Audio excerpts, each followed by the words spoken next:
You know, I'm a huge fan of social networking. It's an amazing way to connect with others on so many levels, business and personal.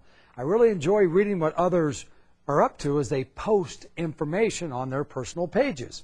Recently, a longtime colleague from my sportscasting days posted the following. I'm so glad my daughter convinced me to go up on the roof with her and watch the Perseid meteor shower. It was amazing. The celestial light show with 100 shooting stars an hour occurs once a year as the Earth passes through a trail of dust and ice particles. It happened in early August this year. Anyway, the joy and wonderment exuding from this wonderful father and newsman's posting reminded me of what is discussed frequently during Run to Daylight presentations, the importance of allowing wonderment to win. It's not easy. Sometimes with all the demands on our time, it's so easy to say no to something because the benefit does not seem worth the effort.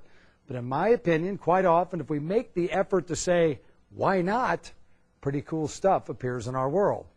In my first book, Kids Teach the Darndest Things, I wrote about such an instance. It was several years ago. My daughter, who at the time was 8 or 9, had just received many gift cards for Christmas. On a Sunday, she wanted to visit a nearby mall to cash in the cards. But it was a Broncos Sunday, and her old man, me, was determined to park himself on the comfy couch and watch some football.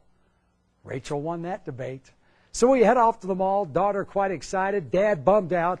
We hit almost every store in the place that caters to kids. On the verge of a meltdown, I've run 3 marathons, but hours of shopping are sheer torture. We entered the final store. I sat in the chair, whining to anyone within earshot about having to miss the Broncos game for this. Finally, my daughter announces, Dad, it's time to go. We head toward the back of the store to pay when my mood shifted dramatically. The clerk was folding a T-shirt Rachel had purchased. Across the front of the shirt, in huge letters, it proclaimed, Daddy's little girl. This week, keep a curious, not callous attitude toward life. Say yes when inside you everything is screaming no. Beautiful experiences might be right around the corner or up on the roof to remind you how cool life can be. There's a couple of reasons I'd love for you to visit my website. First, I'd love for you to sign up for the weekly pep talk. And second, if you go to the website and order my latest book, Lemons into Margaritas, I'm going to send you a free copy of my first book, Kids Teach the Darndest Things.